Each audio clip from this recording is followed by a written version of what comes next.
जी अस्सलाम वालेकुम। मैं ਤੁਹਾਡਾ ਦੋਸਤ ਔਰ ਹੋਸਟ ਮੌਲਾ ਗੁਲਾਮ ਨਬੀ। ਪਿਛਲੀ ਵੀਡੀਓ ਮੈਂ ਜਿੱਥੋਂ ਛੱਡੀ ਸੀ ਇਹ ਵੀਡੀਓ ਮੈਂ ਉੱਥੋਂ ਸ਼ੁਰੂ ਕਰਾਂਗਾ। ਜਿਸ ਟਾਈਮ ਤੇ ਅੱਲਾਹ ਪਾਕ ਦੀ ਬਾਰਗਾਹ 'ਚ ਮੈਂ ਅਰਜ਼ ਕੀਤੀ, ਅੱਲਾਹ ਸੋਹਣੇ ਨੇ ਮੇਰੀ ਅਰਜ਼ ਔਰ ਮੇਰੀ ਦੁਆ ਸੁਣੀ ਤੇ ਮੈਨੂੰ ਇੱਕ ਛੋਟਾ ਜਿਹਾ ਜ਼ਮੀਨ ਦਾ ਟੁਕੜਾ ਗੈਬੀ ਮਦਦ ਨਾਲ ਹਾਸਲ ਹੋਇਆ, ਮਿਲਿਆ। ਮੈਂ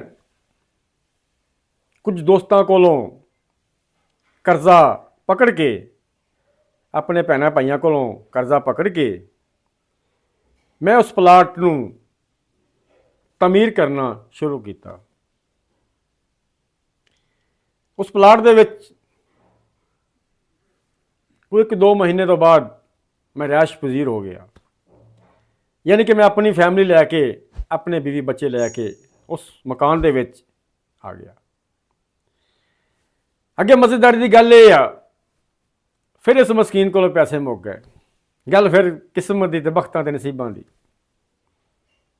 ਅਸੀਂ ਅਜ਼ਮਾਇਸ਼ ਨਹੀਂ ਦੇ ਸਕਦੇ, ਅਸੀਂ ਆਮ ਇਨਸਾਨ ਆ, ਅਸੀਂ ਅਜ਼ਮਾਇਸ਼ਾਂ ਨਹੀਂ ਦੇ ਸਕਦੇ। ਲੇਕਿਨ ਤਕਦੀਰ ਦੇ ਫੈਸਲੇ ਰੱਬ ਹੀ ਜਾਣਦਾ ਹੈ ਕਿ ਉਹਨੇ ਕੀ ਲਿਖਿਆ। ਚਨਾਈਆਂ ਮੁਕੰਮਲ ਹੋ ਗਈਆਂ, ਦੀਵਾਰਾਂ ਕੰਪਲੀਟ ਹੋ ਗਈਆਂ, ਫਿਰ ਪੈਸੇ ਮੁੱਕ ਗਏ। ਮਜ਼ੇ ਦੀ ਗੱਲ ਹੈ, ਪੈਸੇ ਮੁੱਕ ਗਏ। ਕੁਝ ਦੋਸਤਾਂ ਨੂੰ ਫੋਨ ਕੀਤੇ, ਕੁਝ ਦੋਸਤਾਂ ਨਾਲ ਰਾਬਤੇ ਕੀਤੇ, ਕੁਝ ਦੋਸਤਾਂ ਕੋਲ ਮੈਂ ਗਿਆ, ਕਿਸੇ ਪਾਸਿਓਂ 1 ਰੁਪਈਆ ਨਹੀਂ ਮਿਲਿਆ ਕਿ ਮੈਂ ਛੱਤ ਪਾ ਲਵਾਂ।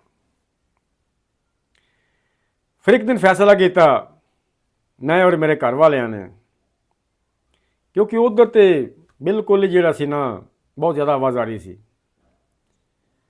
ਅਸਾਂ ਫਿਰ ਉਸ ਮਕਾਨ ਤੇ ਤਰਪਾਲ ਪਾਈ। ਇਹ ਮਜ਼ੇਦਾਰੀ ਦੀ ਗੱਲ ਹੈ ਔਰ ਇਹ ਹਕੀਕਤ ਹੈ। ਅਸਾਂ ਤਰਪਾਲ ਪਾਈ, ਤਰਪਾਲ ਪਾ ਕੇ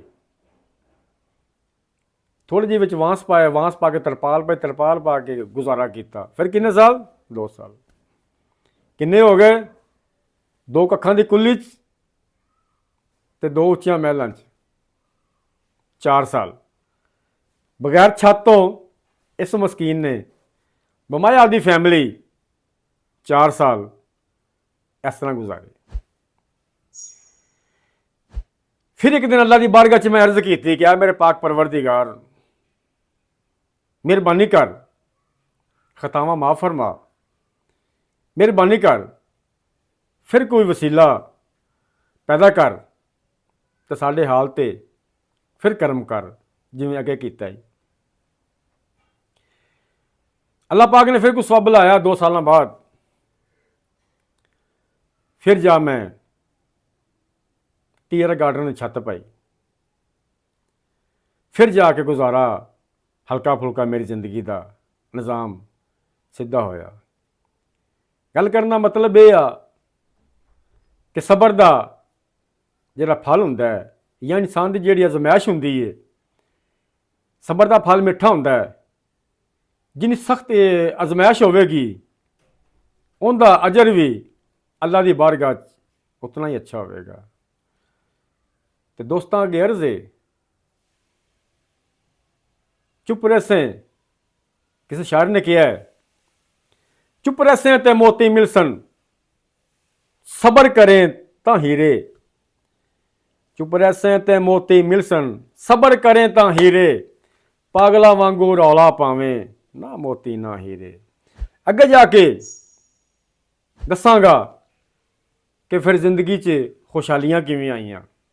ਜਿਉਂਦੇ ਵਸਦੇ ਰਹੋ, ਸਲਾਮਤ ਰਹੋ, ਜਵਾਨੀਆਂ ਮਾਣੋ। ਅੱਲਾਹ ਹਾਫਿਜ਼।